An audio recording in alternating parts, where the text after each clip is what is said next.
Let me ask you a question, family.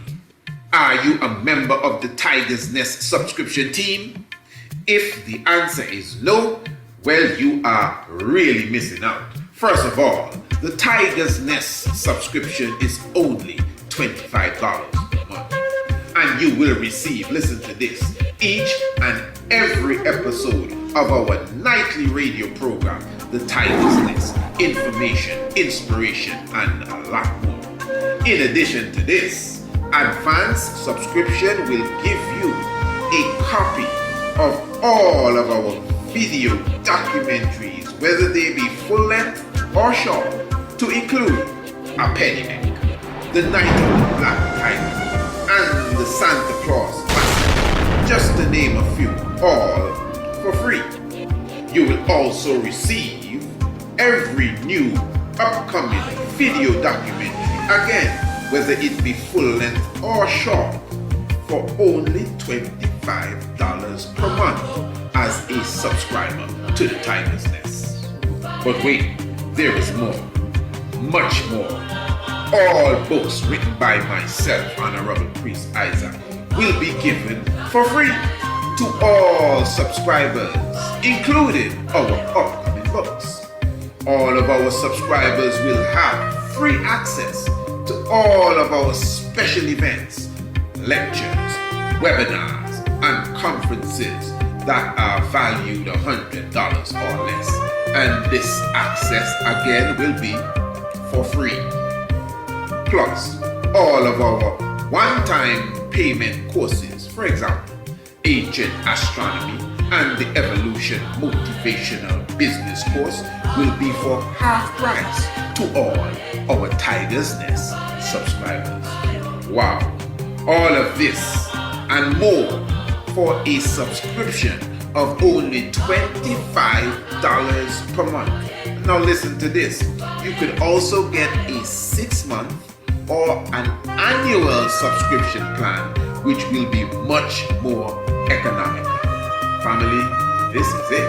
For more information, in fact, to sign up and become a subscriber, visit our website, priestisaacInstitute.com, or just send me an email, priestisaacInstitute@gmail.com, and become a subscriber to the Tiger's Nest. And never miss another episode again, plus much, much, much more. Blessed love.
definitely giving thanks for your presence with us.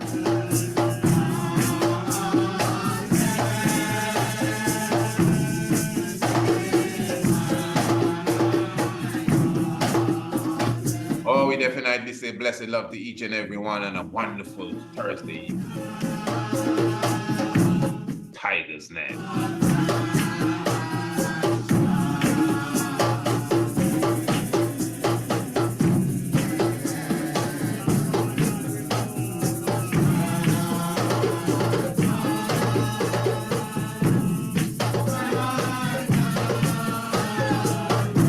Of course, all praises to Emperor Haile Selassie I, the Maui.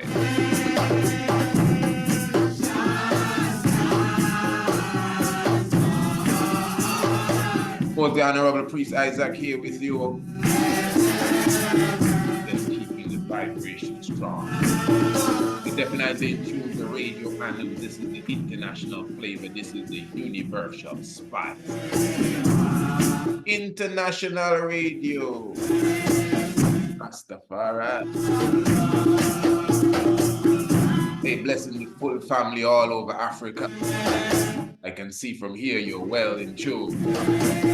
All the brothers and sisters in South Africa, Botswana, Kenya, Tanzania is in the house, Ghana, the Ivory Coast, Nigeria.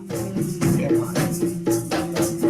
Hey, all over Europe too. We definitely have Netherlands. We got France in the house as always, Germany, and of course London, Finland, and of course all over South America. Each and every Caribbean island is in tune.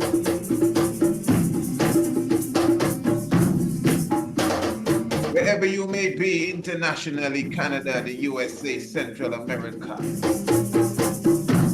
Thanks for your presence, Greenland and Alaska.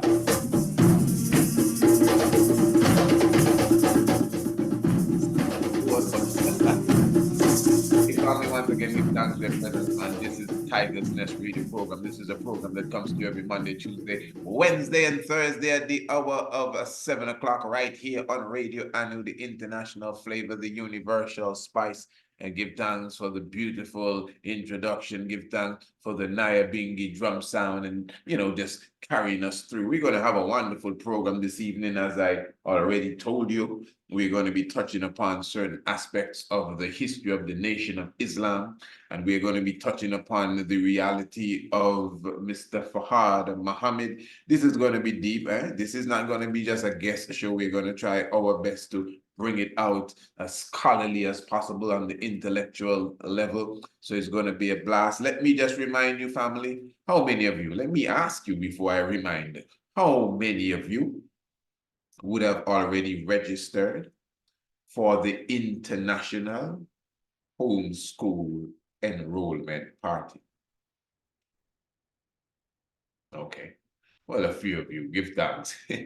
But the rest of you definitely need to do that. Remember, this is Sunday, the 17th of March. This is right now, Sunday, the 17th of March, just for 2 hours, family, from 2 p.m. to 4 p.m. Remember, this is all about the youth, This is all about the youth. Don't get me started now, because I know a lot of us, we ain't care about no children. You can't fool me. Enough of us, we don't care about no youth, even though we have youth. I'm very serious, but let me calm myself. I don't want to get too hot too quick. But anyway, I'm talking about the 17th of March. We're going to have a wonderful International Homeschool Enrollment Party. Yes, it's all about enrolling into the International Homeschool, but the full event is a free event, family. Register for free. It is a day of fun, a day of knowledge, a day of inspiration, a day of education, a day of a bit of entertainment too. Yes, free gifts for all who enroll. So once you enroll, remember it's about the youth now.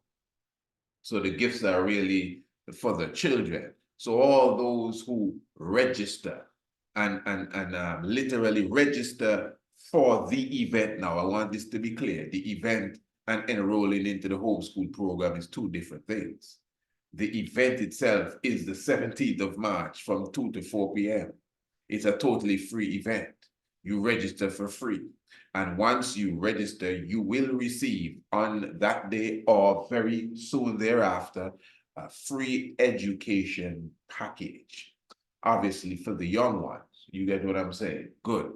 Now those who will be enrolling on that day, they will also get a special gift just for enrolling on that day. And it's going to be a special day. We're going to have, again, special guests. We're going to have live activities. I mean, your young ones, they will definitely love it. Just 2 hours. Don't worry. We ain't going to drag it on and drag it on. It's going to be sharp and exciting, engaging with the young ones. Very beautiful. And we will be encouraging you to enroll into the International Homeschool program.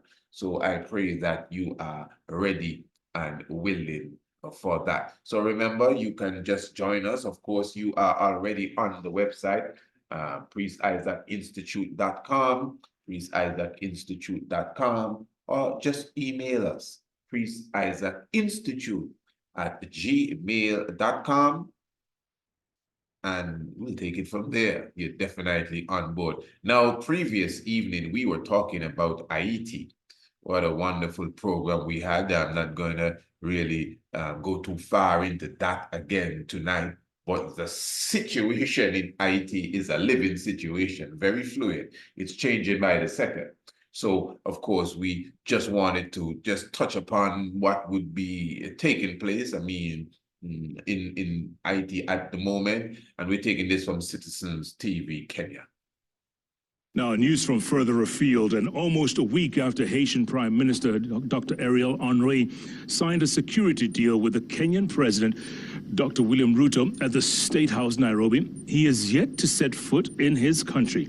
The latest news on Prime Minister Henry Ariel is that he was forced to land in Puerto Rico after an attempt to return to his country failed. The Prime Minister's whereabouts were unknown for several days until last evening when he flew from New Jersey to the U.S. territory of Puerto Rico. According to media reports, Henry was expected to travel to the Dominican Republic and later fly to Haiti. But hours before he arrived in Puerto Rico, the Dominican government announced that it was immediately suspending all air traffic with Haiti. Jimmy Chariza, alias Barbecue, the gang leader behind the violence in Haiti, has warned that there will be a, quote, civil war if Haiti's Prime Minister Ariel Henry does not step down. The gang leader has been opposed to the Prime Minister since he took over power shortly after the assassination of President Jovenel Moïse in July 2021, without an election. Critics of Mr. Henry argue his rule is illegitimate. The Haitian Prime Minister was in Kenya to sign an agreement to deploy a consignment of 1,000 Kenyan police officers to Haiti to lead a multinational force that will help restore law and order in the Caribbean nation. Yes, family, as I said, a very fluid situation. And I mean, it cannot be, even if you're not on the ground, you could just imagine.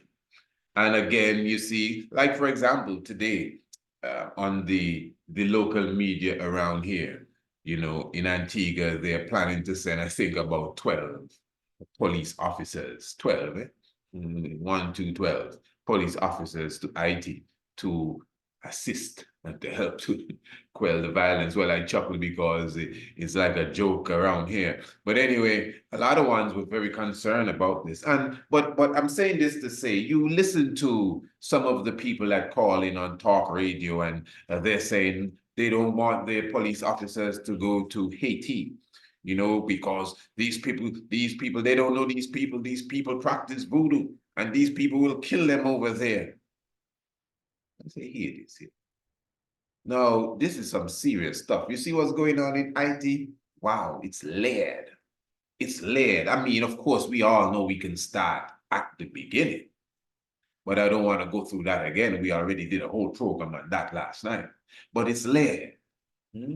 We're talking about the first set of Black people to free themselves from colonialism.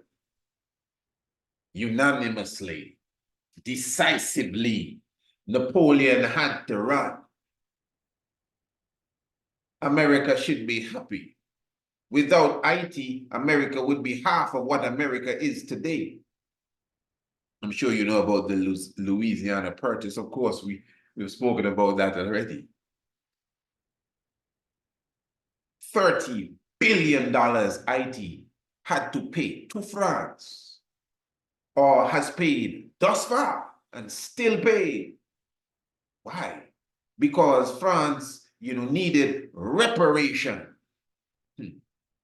when it had to run away from Haiti. And now the reverse psychology is strong. Eh? Remember, I didn't just visit Haiti, I visited Haiti after the terrible earthquake. And I mean, what an adventure just to cross over from the Dominican Republic into Haiti and then cross back to catch the plane a week after. I mean, easily, your brother could have even not been here for what I had to go through just to go and carry some food for our brothers and sisters at that time. And when I sit, even today, and I reminisce and meditate on what I would have seen as far as our people and how they live in the slum and tents and in squalor at that time. And I imagine now at this time, man, previous night when we were running the video, I tell you, I wonder how many of you went and watched the video that I was highlighting last night from France 24. The police, the special police, they shoot down a little innocent boy in the street, talking about, yeah, we killed him. He was live on the news. And that happened the same day, yesterday.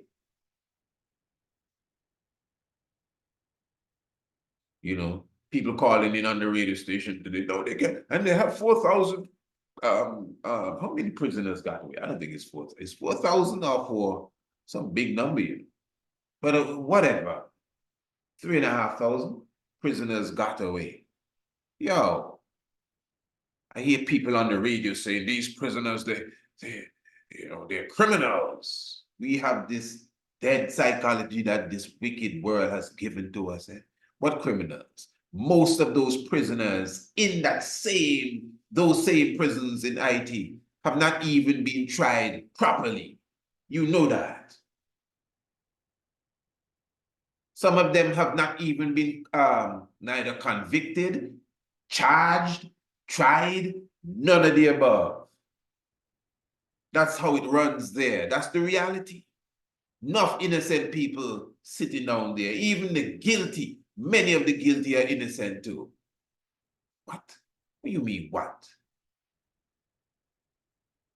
You didn't hear what Mama Bello said? All the gold of Haiti inside of Fort Knox in America. When it has been purposely done to literally keep a people under subjection and poverty like this, somebody will steal some rice. Somebody will steal some peas. And they're going to lock them up now. Some of them getting life. They don't even know when they're coming out and turn to hardcore criminals. This is what's happening. This reality. I'm not asking you. Not asking you. All right. Not secondhand information your brother giving you here. May not have been on the ground lately, but I'm still close enough to the ground. So even we, man, we have to know how to look at the situation. This is a serious situation taking place at this time. And of course, many ones who stand up for their rights are made to look like criminals. And be careful. The CNN and the ABC and the NBC and all of them don't really see. And whatever they see, they tell you maybe 10% of what they see. Remember, we make the news, eh? All right. Anyway, family, as we said, don't forget Sunday, the 24th, Sheba, Axum, and the Ark. How many of you are subscribers to the Tiger's Nest? Remember, once you're a subscriber to the Tiger's Nest, you don't have to pay to come to these lectures. It's open for the full family. Come on, let us engage. Oh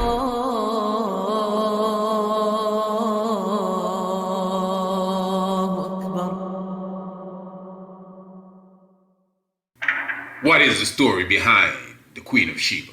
What is the truth behind her visit to the great King Solomon? The Ark of the Covenant and the Kebron of Gas. Prepare for an intriguing look at the true history of the Kingdom of Aksum, Lalibela, and the Ark of the Covenant. Join us on the afternoon of Sunday, the 24th day of March, 3 p.m. Eastern Caribbean Time, for the very timely lecture entitled Sheba, Aksum, and the Ark. Admission to this lecture only $20. $15 before the 13th of March. To register and get your online ticket, visit the website priestisaacinstitute.com or email us priestisaacinstitute@gmail.com.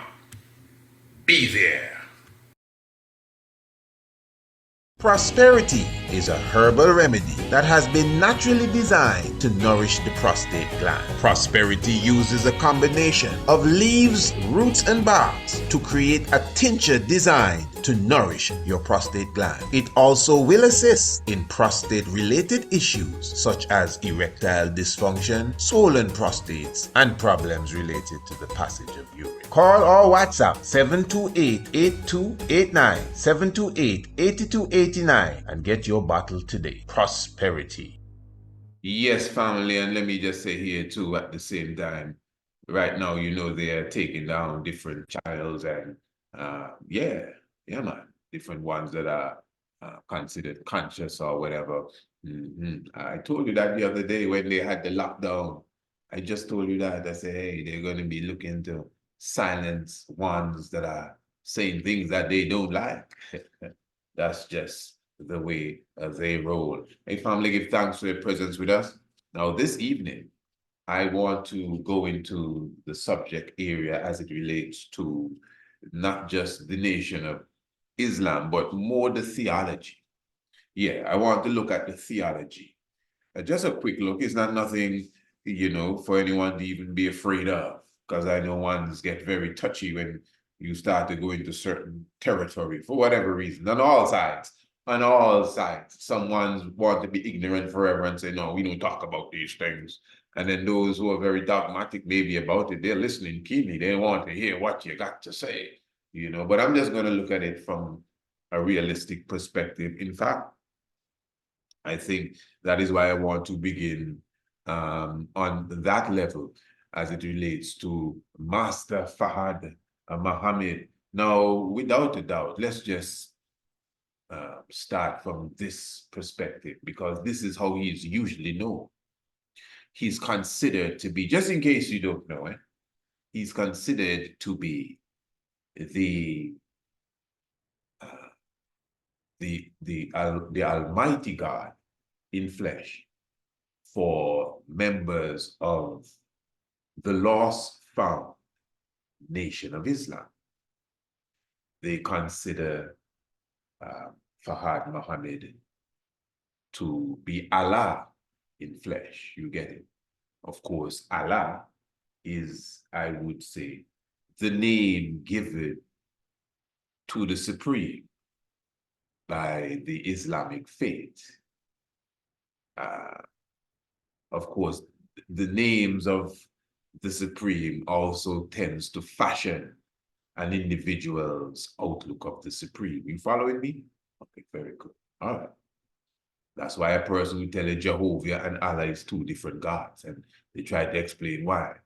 Okay, that's some interesting stuff. But then you could look at it as Jehovah and Allah is the same. They can't be no two different gods. Nothing gossip. It's just God.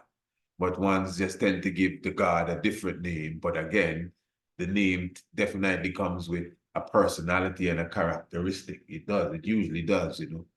This is some deep, deep stuff. Usually when you start to describe the God, it's as if you start to diminish the quality of this God. Even the term God, you know how it is with us and that one, but conversational sake. So anyway, Wallace Fahad Muhammad would have, according to the teachings, come to the USA on the 4th of July. These are some key dates, 1930. And in his coming and in his appearance, he would have brought the teaching of Islam to the hills of North America. Sometime in 1931, he would have bucked upon Elijah Poole, which became Elijah Muhammad, who's definitely considered maybe not the founder, but definitely the individual to raise up the standard of the Nation of Islam to the world. And then you have other characters that play there too, other personalities, like your Malcolm Shabazz, who would have taken the show on the road, without a doubt, Malcolm X. And then you have other characters, not just Minister Farrakhan, who definitely is obviously the outstanding figure in it for several decades now, but some other individuals really that you may not know about. Silas Muhammad, pardon me, Eric Muhammad, individuals that have their own outside the realms of maybe what you know as the Nation of Islam. It's not everyone is on the Farrakhan train, but they are all on the Elijah Muhammad train, and of course, Fahad Muhammad train. So Fahad Muhammad came and he did his thing in Black Bottom, Detroit. And of course, he had a grand following, and he went in, came upon some trouble as such with the law. I don't know, maybe a follower may not call it trouble, but he had his run-in with the law over a murder of, I think, one of his followers.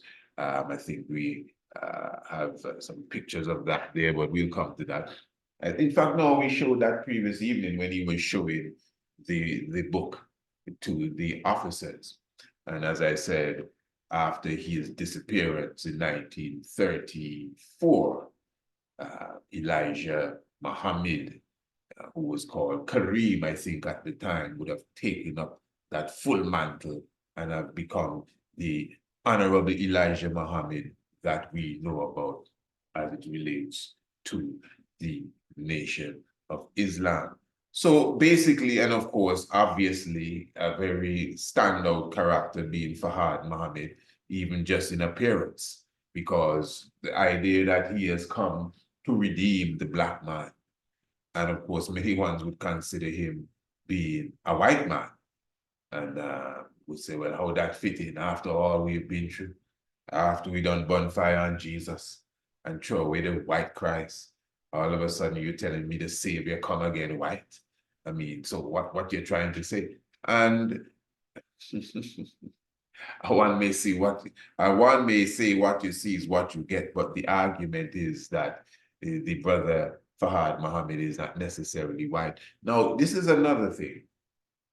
There's a strong debate of where he really came from. Definitely to use the term, the religious Muslim, as far as the Nation of Islam, Black Muslims, as they were called once, will definitely tell you he is from Mecca. And others, scholarly individuals who recognize his presence. So in other words, he's not like a made-up being, like someone made him up. But the scholarly would actually say he's from India or Pakistan, which of course you understand, Pakistan is India, really. In fact, this is something else. There's a video that you'll find on YouTube of an individual.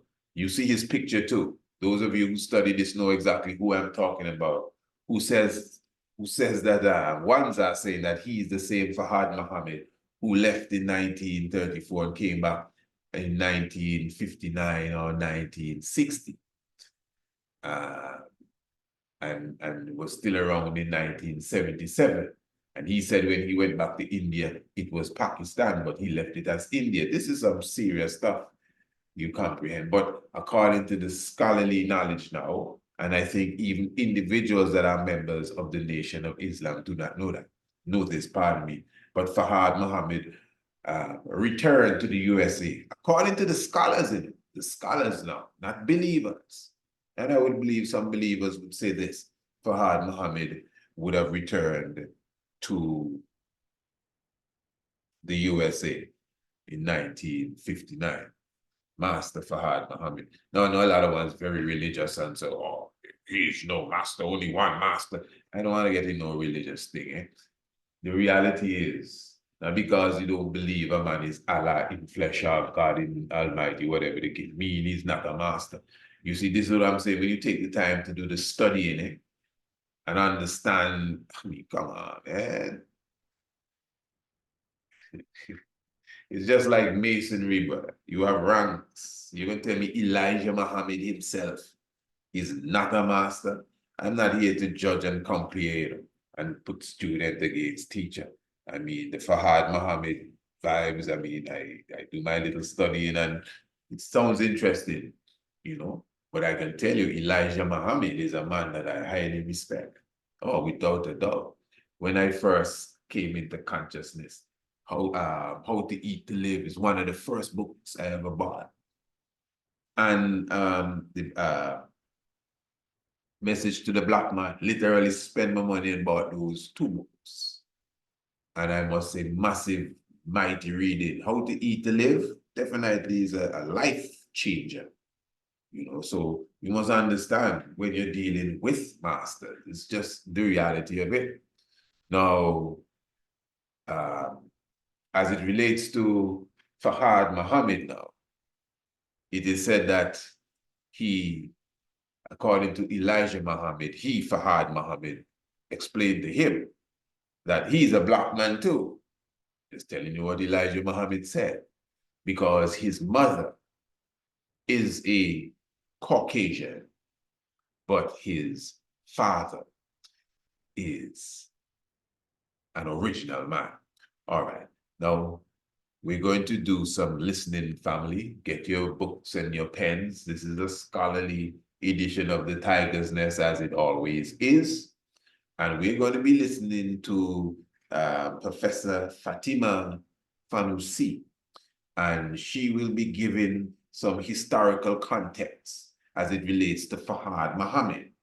Now, she will be basically reciting what she would have scripted, what she would have written, really. So I'm definitely going to balance this off with you so we can get a good perspective of her presentation. But she will really be speaking of the emergence of Islam in the USA, and she's given it a time frame. Listen to me good. Eh? She's given it a time frame between 1888 to 1975. Now, I'm sure many of you who are into this kind of study would have come across this presentation already, so you have an idea of what she's coming with. And she's going to be highlighting the Ahmedia, the Ahmedia intellectuals who really conceive the whole concept of the Islamic traditions that are now upon, like, for example, the Nation of Islam, etc., of which Fahad Muhammad was a part of these wise ones, these intellects. But apparently he also kind of went a bit different from their perspective. But let us go to her and we will reason about it. Fatima Fanusi.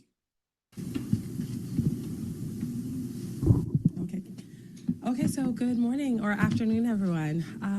Can you hear me okay? Okay. So my presentation today deals with the unique historical roots of the 20th century development of Islam in America and the pioneering role of Indian Ahmadiyya Muslims in this process. In his 1997 study, historian Richard Brent Turner identified Fahad Muhammad as, quote, an Islamic modernist, missionary, and important voice in the noise of conflict about the boundaries of American religion and identity. No, okay. So you understand even how she began there, clearly showing you she is looking at the study of the Ahmadiyya Islamic movement coming out of India. And then she went straight ahead to identify Fahad Muhammad. All right. Everyone, can you hear me okay? Okay. So my presentation today deals with the unique historical roots of the 20th century development of Islam in America and the pioneering role of Indian Ahmadiyya Muslims in this process. In his 1997 study, historian Richard Brent Turner identified Fard Muhammad as, quote, an Islamic modernist. Historian Richard Brent Turner. All right, we in school, family. Century development of Islam in America and the pioneering role of Indian Ahmadiyya Muslims in this process. In his 1997 study, historian Richard Brent Turner identified Fard Muhammad as, quote, an Islamic modernist, missionary, and important voice in the noise of conflict about the boundaries of American religion and identity, end of quote. My research helps to clarify exactly how a significant percentage of African Americans began to identify themselves as Muslims during the early decades of the 20th century. Many of us are familiar with the Nation of Islam as a black nationalist movement in the United States with Islamic religious undertones. Some of us may know that the Nation of Islam was the primary vehicle by which most African Americans prior to 1975 were introduced to Islam. But very few of us understand how the Nation of Islam itself came to be or who Fard Muhammad was. In my doctoral research, I sought to examine just that, the intellectual and religious heritage of W.D. Fard Muhammad, the mysterious founder of the Nation of Islam. I was able... Intellectual and religious heritage.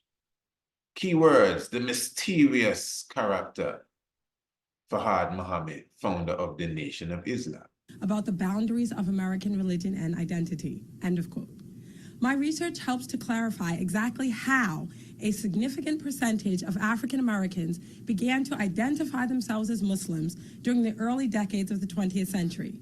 Many of us are familiar with the Nation of Islam as a black nationalist movement in the United States with Islamic religious undertones. Some of us may know that the Nation of Islam was the primary vehicle by which most African Americans prior to 1975 were introduced to Islam. But very few of us understand how the Nation of Islam itself came to be or who Fard Muhammad was. In my doctoral research, I sought to examine just that, the intellectual and religious heritage of W.D. Fard Muhammad, the mysterious founder of the Nation of Islam. I was able to identify a 5-stage periodization for the growth of Islam in the United States. Writings by Ahmadiyya intellectuals illustrate that the Ahmadiyya used various strategies between 1888 and 1975 to spread Islam in America. The Ahmadiyya were a group who emphasized universalism as the most poignant trait of Islam and who led Islam in the United States. Writings by Ahmadiyya intellectuals illustrate that the Ahmadiyya used various strategies between 1888 and 1975 to spread Islam in America. The Ahmadiyya were a group who emphasized universalism as the most poignant trait of Islam and who loudly criticized their Sunni Orthodox contemporaries for clouding the universal nature of Islam in modernity. As early as 1888, one of this group's dire warnings was that, on its present track, Muslim societies were in danger of cultivating a radical and unhealthy interpretation of Islam in their mainstream. To this end, they insisted that jihad referred only to the battle of ideas to be waged with the pen, and that there was no room for the concept of a violent jihad in modern society. Jihad, I'm not trying to be facetious. Jihad is the battle of ideas to be waged with the pen. Interesting stuff, eh? So don't try to take it literally. We ain't gonna fight no one. That's basically what that's saying there. To be waged with the pen. Interesting stuff. All right. Thanks for your presence with us. Rastafari. 88. One of this group's dire warnings was that, on its present track, Muslim societies were in danger of cultivating a radical and unhealthy interpretation of Islam in their mainstream. To this end, they insisted that jihad referred only to the battle of ideas to be waged with the pen, and that there was no room for the concept of a violent jihad in modern society. I have identified W.D. Farad Muhammad and the Nation of Islam as the fourth component of this five-stage Ahmedia effort to develop Islam in the United States between 1880 and 1975. The fifth and final stage of this periodization began in 1959 when Professor Imam Abdullah was sent as a missionary to the United States by the Ahmedia Anjuman-e-Shat Islamiyya for the purpose of instructing the Honorable Elijah Muhammad and the Nation of Islam leadership in Islam. 28 years earlier, Abdullah had arrived in the U.S. under the pseudonym W.D. Farad for the purpose of introducing Islam to this same population. After arriving in 1959, Muhammad Abdullah also traveled to Philadelphia, Pennsylvania, to meet with W.D. Farad's namesake, the young minister W.D. Muhammad. This meeting cemented a friendship which would fulfill the goals of a small band of Muslim intellectuals formed a century earlier in the Punjab region of northern India. So the first stage was between 1880 and 1902, and this is what I call the conception and literary campaign. No. The Ahmadiyya movement. 1880 and 1902, yes. But she basically gave to us, some key information here a while ago that if you're not listening properly, it would just go over your head. I mean, like, wow. 75. The fifth and final stage of this periodization began in 1959 when the fifth and final stage began in 1959. I can't go over everything she's saying, but let's just deal with this aspect. Professor Muhammad Abdullah was sent as a missionary. Professor Muhammad Abdullah. Now remember, this is something else. He is from the Ahmedia intellects from Pakistan, India. And he was sent now, 1959. And 1975. The fifth and final stage of this periodization began in 1959 when Professor Muhammad Abdullah was sent as a missionary to the United States by the Ahmedia Anjuman-e-Shat Islamiyya for the purpose of instructing the Honorable Elijah Muhammad and the Nation of Islam leadership in Islam. So, okay, all right. So he came to instruct Elijah Muhammad and the Nation of Islam in, well, the proper way, I guess, to perform Islam in 1959. Professor Abdullah's name is. So who is he? 28 years earlier, Abdullah had arrived in the U.S. under the pseudonym W.D. Farad for the purpose of introducing Islam to this same population. Okay, hold on. So you're telling me Farad Muhammad returned to Elijah Muhammad after Farad Muhammad disappeared in 1934?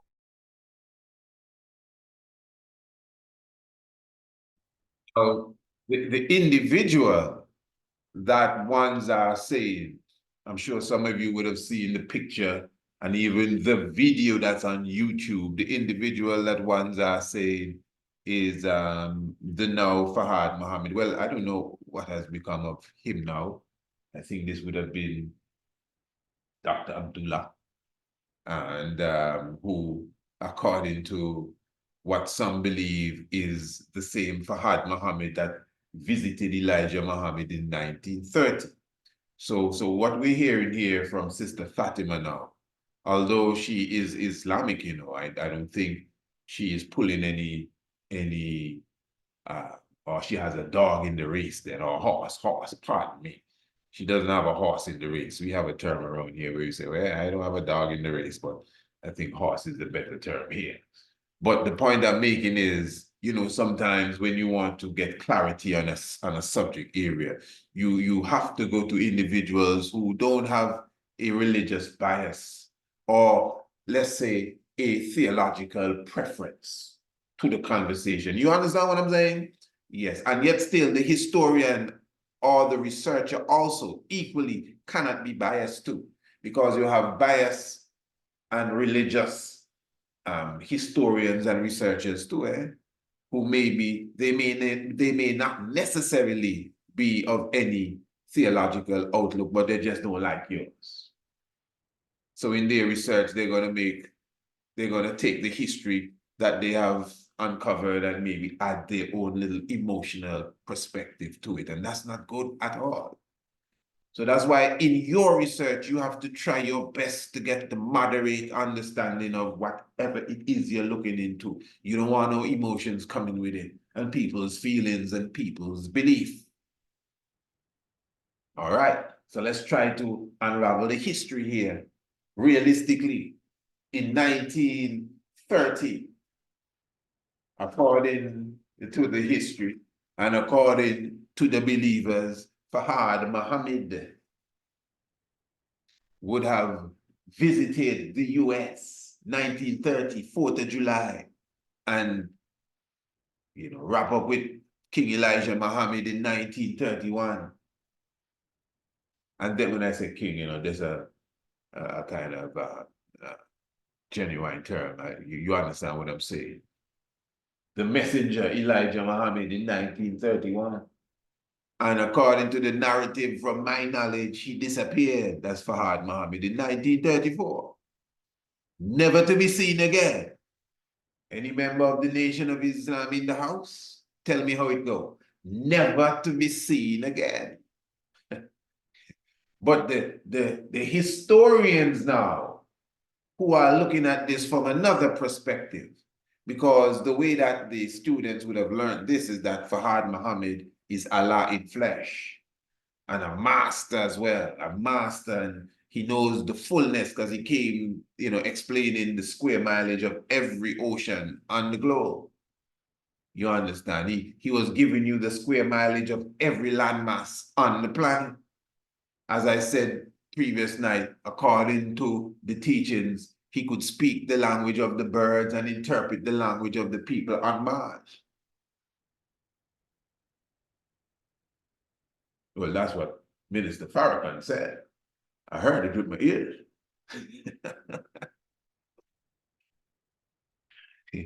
So you can't be careful. I'm just telling you, this is just a study lesson here. And I'm sure anyone of this ilk, whether you agree with maybe my outlook, I know I'm not saying anything here that's untrue.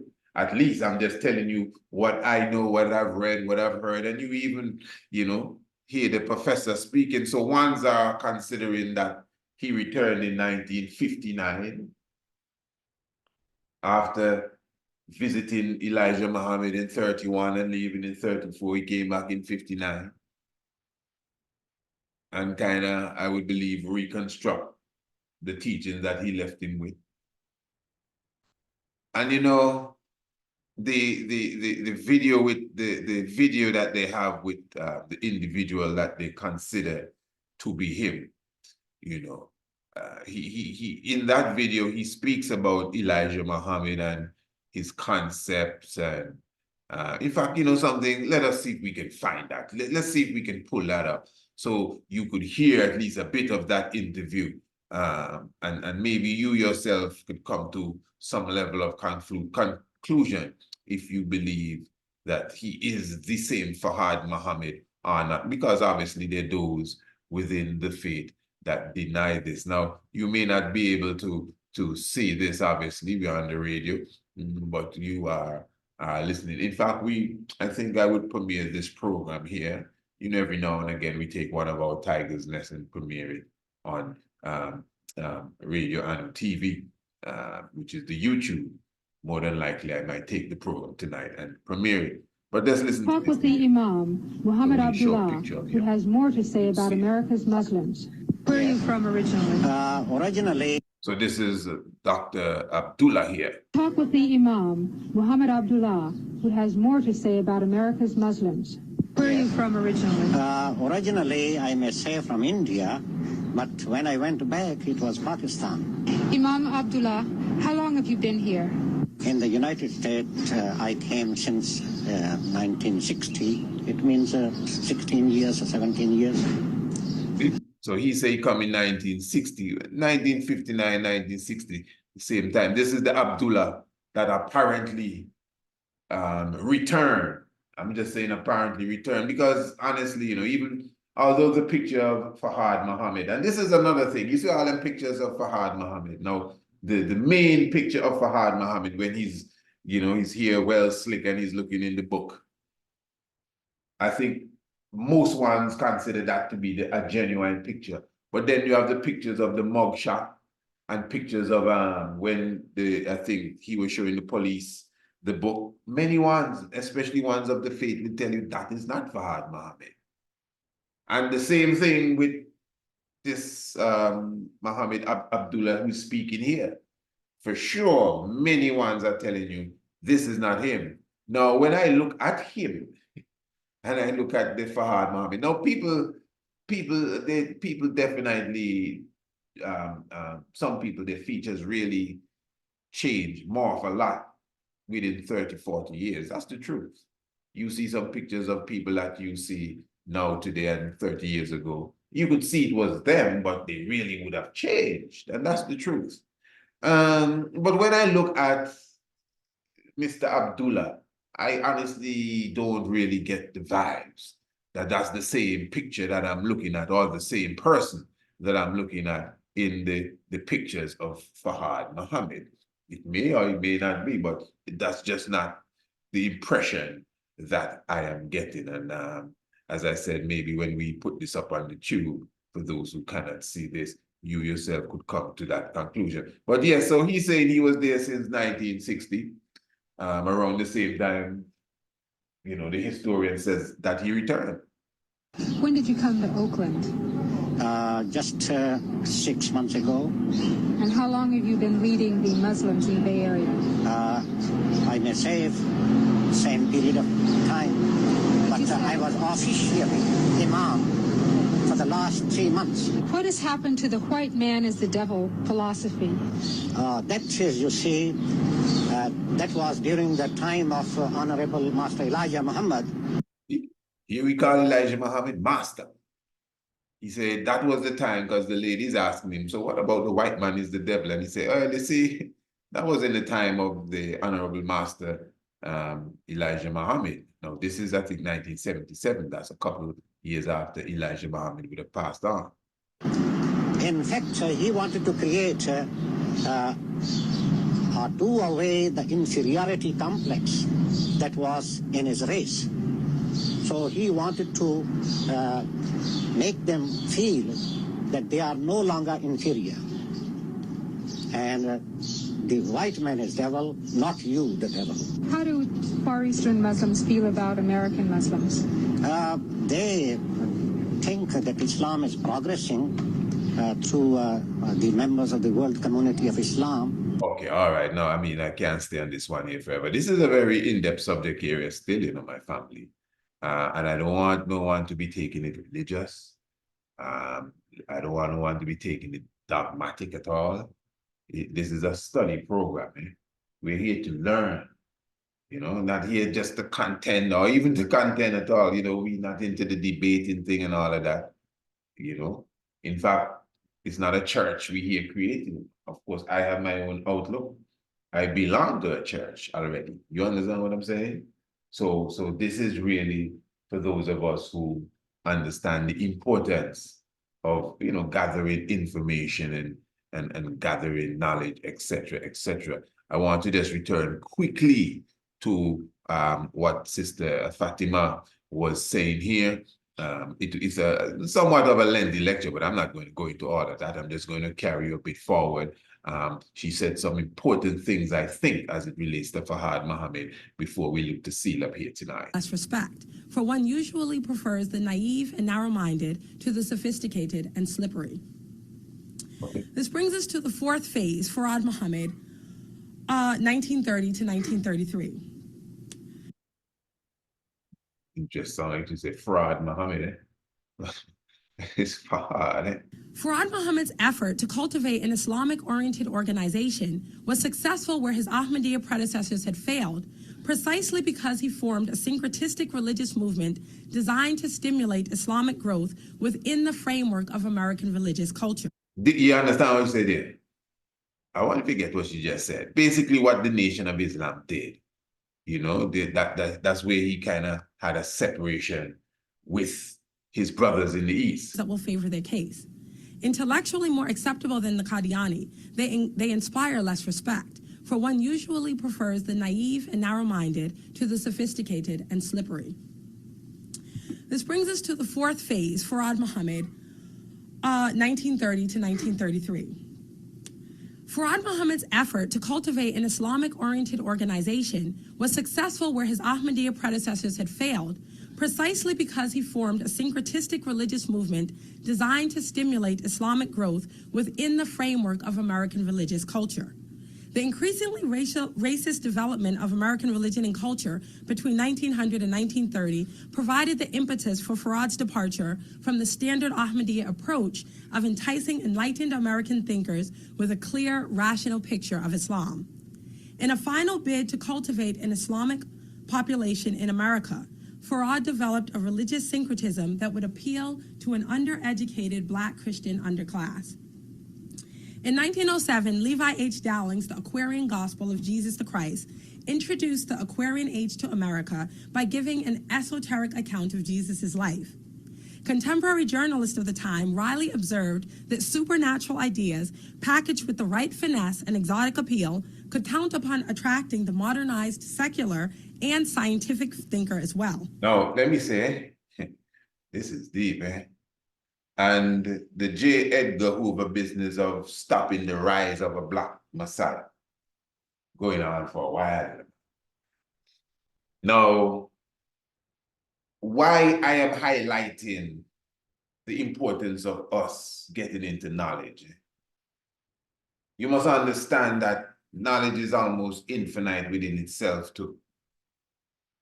And for us to just follow along with superstition and fables and legend, that's not going to help any of us. I think it is good that we can, at least some of you here that come to class, Tiger's Nest, even the subject area we're speaking of, it's not the first time we've gotten into it, maybe it's the next level, but there are members that are of this clique or clique, Nation of Islam, who may not even understand what you would have even learned tonight about Fard Muhammad, as simple as the little lesson was here. And this is why knowledge is important. Because you see, Marcus Messiah Garvey, because she mentions Marcus Messiah Garvey, that's Sister Fatima, also within her reasoning. And she speaks about Islam even before Fard Muhammad. And that's another thing. You sometimes get this impression as if it's Fard Muhammad that brought Islam to America. But then she also highlights, what's our brother there, man? Oh, mighty man. His name will come to me there. Noble Drew Ali, Prophet Noble Drew Ali. And of course, the 5%ers as well, and even the Moors and the Islam that they brought. Because remember, we're talking the Moors were there from ever since. You see George Washington and the Moors and Benjamin Banneker. So the understanding of the science of what is known as Islam, al-Islam, was always there for sure.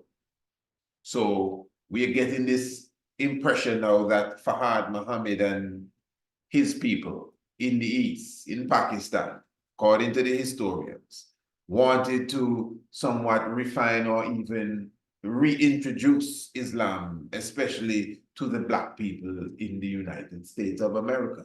They had Muslims with Marcus Messiah Garvey, you understand? But I'm telling you, personally, you see, when it comes to Marcus Garvey, Haile Selassie, King Emmanuel, you see, and this is not religious. I can throw away the theology in it, man, and talk about them 3 people there. I want you to hear me good. Because I am sure that the enemy would always find a way to put some sort of distraction in the way. Now, Marcus Garvey, to me, I always say it's bad enough that the world of people try to forget Marcus Garvey. But those of us who are Black conscious, and specifically the Nation of Islam, we all know it is Rastafari that kept Marcus Messiah Garvey's name alive. Oh my, even Emperor Haile Selassie. It is we. You hear people saying Selassie today and want to be intellectual and, well, we know Haile Selassie and all of that. But before, that was a cuss word, eh? I'm telling you, I'm not asking you, eh? Around here, Selassie, you might get arrested. Marcus Garvey, Malcolm X's father, was an organizer for Marcus Messiah Garvey. Elijah Muhammad himself was a Garveyite. The Honorable Minister Faran, he speaks of both his parents. His mother being on the fringe, according to his words, of Marcus Messiah Garvey, and also his father being a part of that sort of activity, even from Jamaica. So where did Marcus Messiah Garvey disappear to when it comes to even that movement? I always wonder why. Why is it that no one speaks about Marcus Garvey? He's mentioned every now and again. I mean, it's like a grain of sand on the seashore. But Marcus Messiah Garvey, number one, is so important to the Black dynamics, the Black history of the United States of America. To me, you don't have no Black history if you're going to leave out Marcus Garvey. If you take Marcus Garvey out of the United States history, you just leave this big gulf of nothing, like a void. No Kung Fu master can jump over that. Impossible. It's too big. What Marcus Garvey did, that was the turning point. That was a bigger turning point than any turning point you had. But the establishment, the system, and the media took our own heroes and tried to put the lesser heroes above the greater heroes. I said so. They take the lesser heroes, they're our heroes. Eh? Nobody can tell me what to say about my hero. If you're the enemy listening, then your hero, that's my hero. Martin Luther King is my hero. Kwame Ture is my hero. Them is my hero. Malcolm X is my hero. But we look at our heroes from the standard of our enemy. So we usually pick the more passive of our heroes. The radical of our heroes, we usually put them to the back of the class. That's how we look at our heroes. That's not how we're supposed to judge our heroes. That's how our enemy supposed to judge our heroes. So all of a sudden we forget Garvey now.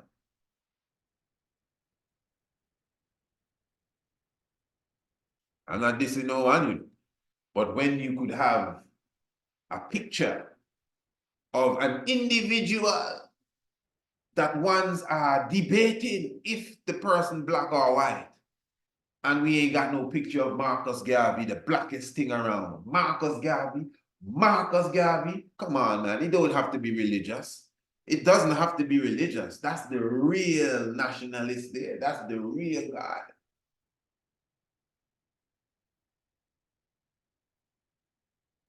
When you see Malcolm X and he was speaking in Harlem, behind of him, this is when he was with the Nation of Islam too. Behind of him, he would have the heads of the African states. Behind of him, the independent African states. Now, it may have been a political expression, but at least give thanks, because at the head of it was Haile Selassie. At the head of it was Haile Selassie, then you had Nkrumah, and it came down the line. Now, listen, I don't care who you are. You could have been my most esteemed elder. But once you are pretending as if you don't know Haile Selassie, I mean, you lose plenty points. And you know that all the people that we listen to and we love, all of them act as if Haile Selassie didn't exist. And those who act as if he existed or acknowledge his existence, sometimes they get too rude for their little pretty pants. You know how it go with me. I'm not afraid, eh? I'm not going to get into it right now, but we have esteemed elders amongst us. I don't want to go too far because I'm going to have to spend too much time to explain how much I love these elders and how much I would defend them even if somebody tried to put a crossword against them. But they themselves, in their ignorance, had some very foul things to say about Haile Selassie I. And we would have dealt with that in other programs, and I do not want to go there. But the main point is, the moral of the story is that all of our teachers, all of our guides, those who would have brought knowledge and information and all of them lectures and books and this and that to us, notice how they don't speak about Haile Selassie I. What Kool-Aid did they drink for them to get amnesia about Haile Selassie I? It was only J.A. Rogers, J.A. Rogers, our esteemed elder, who would have spoken of Haile Selassie I in length. I mean, there are many books about Haile Selassie, man, but I'm talking about from our Black conscious community, Black writers, among the Dr. Benz, among the Dr. Clarks, amongst the Van Sertimas, amongst the Ronoko Roshidis, amongst the Tony Browders, amongst all of them, the Louis Farrakhan, the Elijah Muhammad. I don't hear none of them talking about Haile Selassie. And those who mentioned, even in that starting lineup I just gave, when they mention the king, they're trying to diss the king. I don't have no time to play. I come for them too, which I would have, give thanks to the elders, but you don't play with Haile Selassie. What you're trying to tell me? Haile Selassie in the midst of all of you. Don't play with me, man. Haile Selassie visited the US in 1963. Martin Luther King was not assassinated as yet. Malcolm X was not assassinated as yet. When we look at them videos, I don't see none of them people nowhere around. What is the camera purposely? What's wrong? Where the speeches where they mentioned that the king was here? Has the enemy done such a good job to hide the reaction of all of our scholars as it relates to Haile Selassie? Give thanks for J.A. Rogers. Give thanks for Ashwa Kwesi and Maria Rakwesi, who did a beautiful lecture presentation on Haile Selassie. In the conscious community, you don't find no one talking about no Haile Selassie. Not even in the historical context. To me, come like a plot, like somebody trick you to do this. That's how I look at it. And you know why I'm going into all of this?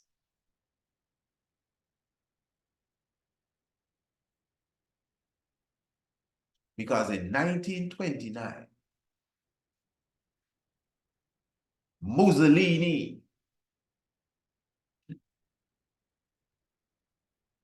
I would usually say Mussolini, and Gaspier, and Pope Pius XI, they signed an agreement known as the,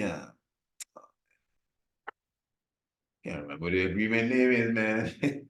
But they signed a specific agreement. It will come to me. Where the Vatican officially became a city-state, giving the Pope absolute power over his little city-state. Now, this was done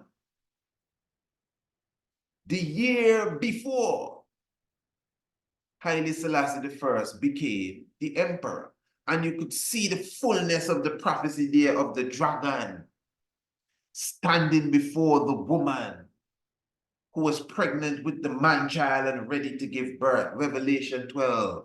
So that's the old, rusty, old red dragon standing before Mother Ethiopia, who was pregnant with the Solomonic dynastic king, ready to be crowned in the next few months. This is serious. So they stood ready to devour him. That's why you see Mussolini and them attack Ethiopia in 1935, 1936. So you see, when it says now that Fahad Muhammad, which is Allah in person, came to the hills of North America on the 4th of July, 1930.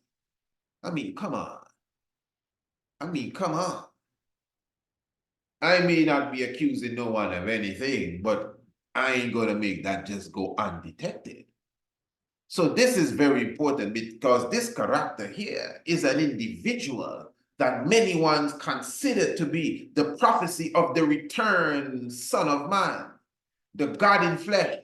But Rasta was saying something else. We were highlighting the God in flesh who did return in 1930. He was crowned in 1930, Haile Selassie I. Now, hear me good, eh? No disrespect to Fahad Muhammad. Hear me good. No disrespect whatsoever. I don't know him. I can only depend on what those who know him have to say and the mysteries around him. But I'm telling you, I don't know who on earth you can compare to Haile Selassie I.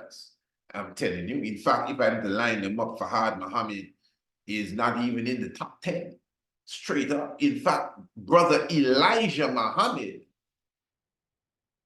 and this is not a religious, because I mean, even the religious ones gonna disagree with me with this, but Elijah Muhammad to me is, I mean, that's my man there, man. Straight up. Yeah. But what I'm saying here, according to the historians, he returned in 1959. Come on, man. King Emmanuel Charles Edwards set up the Congress in 1958. Listen, eh? Listen. The black man was not supposed to hold on to Rastafari. You better believe it. You see all them things you see going on around us. And you have to be careful with even Hollywood and their movies. Eh? That's why you see the bubble come down hard on reggae music. I don't care what nobody say. A lot of them things were devised or designed to lead you away from Rastafari, the true theology.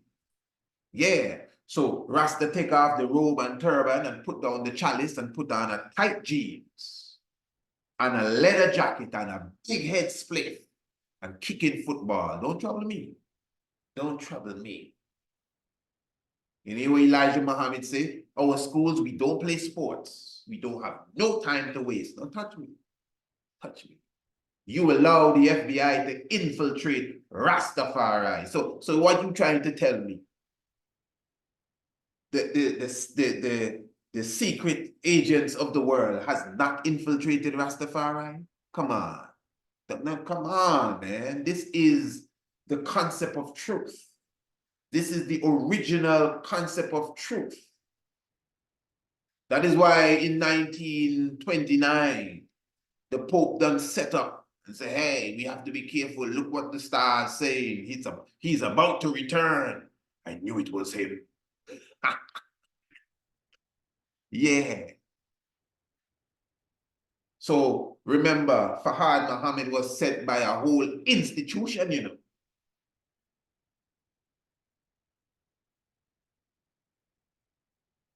Obviously backed. You don't just come and appear in America and do all them works there. You're backed. And give thanks that he would have cleaned up many a black man But in the world of right theology now, I'm bringing it in now, you have to consider interesting timing. And then to return when Prince Emmanuel set up his Congress in 1958, because that's a next step as it relates to our redemption. Remember what we spoke of the other night, eh? The two orders that Christ had to give to Lazarus to arise, wake up first. And then the second order was to release him, Satan. So again, this is why I am very concerned with the absence of Marcus Garvey, even in the theology. So Marcus Garvey could work as a prophet too. I mean, everyone here was a member of the Garvey family. Your father was a Garveyite, your mother was a Garveyite, you was a Garveyite, his mother was a Garveyite and his father was a Garveyite. His father get killed by the mob for being a Garveyite and nobody have nothing to say about Marcus Garvey. His picture should be in every temple. You're too religious. You're going to tell Marcus Messiah Garvey's pictures should be in every temple. He deserved that.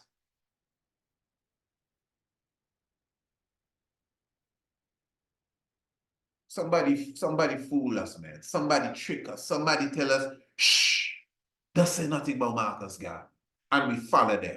You can't tell me otherwise. After all, you go through your Jim Crow and your sharecropping and all of that, and you forget Garvey. Just so. Garvey nowhere in the teachings. You can't fool me. Something wrong. Somebody whisper something in somebody's ear and say, shh, don't say nothing about Garvey. Somebody did. Somebody did. Because you're strict people. Who told you that? One of the Indians, them come and whisper that in your ear? I can't hear nothing about Garvey. Garvey should be on your wall. Come on, man. Your supreme captain and the fruit of Islam and all of that is Garvey vibration. That we know that. Read the philosophy and opinion of Marcus Garvey and see who created the supreme captain amongst black people and put them in rank and file. It's Marcus Garvey. Prophesied to the wind. It's Marcus Garvey. And come on, man, Haile Selassie. Come on, man. What kind of forgetfulness is this? This is not even people like me who were born in the time, as Brother Vaughn said. These elders lived in the time. These elders were listening to the radio. Some of them as children. When Haile Selassie had to speak to the League of Nations, some of them witnessed it on black and white television. When the king returned to Ethiopia, now they're scholars and leaders. And some of them are considered as messiahs and Christ. And they don't know nothing about Haile Selassie. You can't even fit Haile Selassie in your narrative. I was watching. Sorry to have to sound sorry, man, but this is serious. But I was watching Savior's Day. I think this was about 2000 maybe 16 or so. And a portrait was brought out. The Honorable Minister Louis Farrakhan brought out a portrait with many of our heroes on the portrait. In the top at the top in the corner was Fahad Muhammad, and Elijah Muhammad was underneath, and there was like a sea. You see many different people. Martin Luther King, Brother Malcolm X was there. Marcus Messiah Garvey was in that one. Sister Harriet Tubman, Frederick Douglass. I think Dr. Ben Clark was on that too. You know, Booker T. Washington. I think W.E.D. Boy. What's his name there again? Prophet Noble Juali. And in fact, they left out Kwame Ture. And they had Kwame Ture on an easel behind a big picture, and he was brought out too. And Haile Selassie was not in that. And I said, no, there you go again. I mean, Nelson Mandela, it wasn't an American thing. I think Kwame Nkrumah, but Haile Selassie wasn't in that. And again, I said, no, how you leave out? And this is sick. This is sick, because this means that the teachings that go out, I mean, in general, it's a general thing I talk in here. Is the Spirit having me saying all this to this wasn't in the script. But this ain't no time to play. This is just the truth. For you to pretend as if you don't know Haile Selassie, it's hurtful. And those who are following these masters are not edified at all about Haile Selassie. This is why religion stinks, you know. And nobody can tell me, yes, I do have a theological outlook, but I'm not religious. If I was religious, you think I would be telling you about Faran Muhammad and explaining it in as, you know what I mean, in as simple and genuine fashion as I am. I definitely not trying to convince you that he's God, but I'm not trying to even sway you away. If I was religious and dogmatic, a lot of the things we speak about here, you would never hear them subjects there. That's why religious people can only come and say, well, let's look at Timothy chapter 2 tonight, because they can't go no further than that. If you're religious, if you're Islamic religious, if you're Hebrew Israelite religious, if you're Rasta religious, you can't go too far. You are bounded. You're like a slave to your religion. That's why Haile Selassie teaches us to seek for secular knowledge. So I am not going to dismiss the idea that it was a part of some plot to infiltrate the conscious Rastafari energy at that time. Because you see the enemy, right? The enemy very wise. The enemy don't necessarily, the enemy will come dressed up like a friend. That's why the devil come looking like an angel of light. You got to keep that in mind. The devil don't always come looking like the devil. Come looking like the angel of light. And I just find it interesting. Again, 1930, that's a frequency going out. And as you can see, the dragon himself noticed that, and he prepared. Say, hey, get ready, Vatican, let's sign the pact. The name of the pact just came to my mind and it disappeared again. But anyway, the FBI, everybody, they know when to get ready. They understand, and everyone knows that the crowning of the king in Ethiopia was the game changer.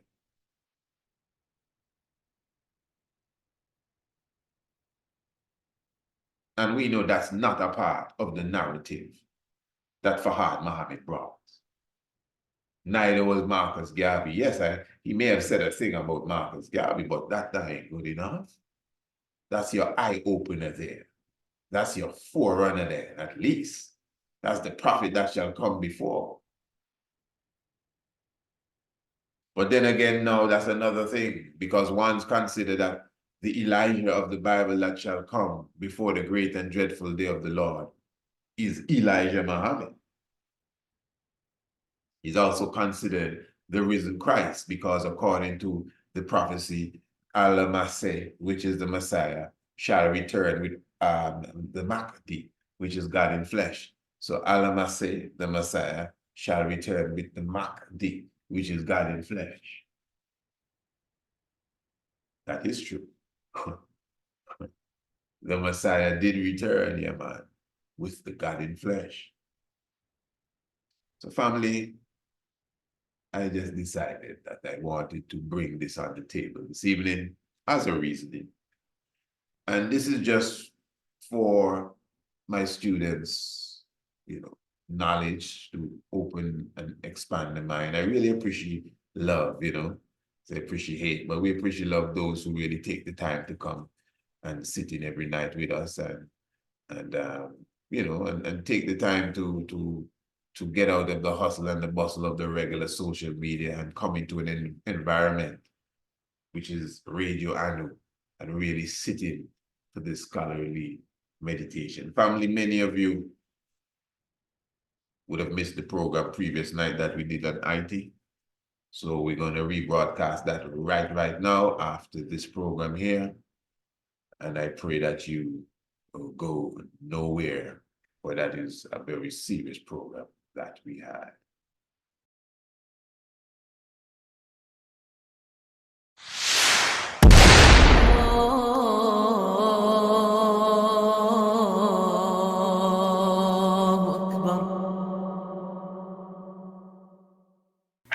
What is the story behind the Queen of Sheba? What is the truth behind her visit to the great King Solomon? The Ark of the Covenant and the Kebron of Gas. Prepare for an intriguing look at the true history of the Kingdom of Aksum, Lalibela, and the Ark of the Covenant. Join us on the afternoon of Sunday, the 24th day of March, 3 p.m. Eastern Caribbean Time, for the very timely lecture entitled Sheba, Aksum, and the Ark. Admission to this lecture only $20. $15 before the 13th of March. To register and get your online ticket, visit the website priestisaacinstitute.com or email us priestisaacinstitute@gmail.com. Be there.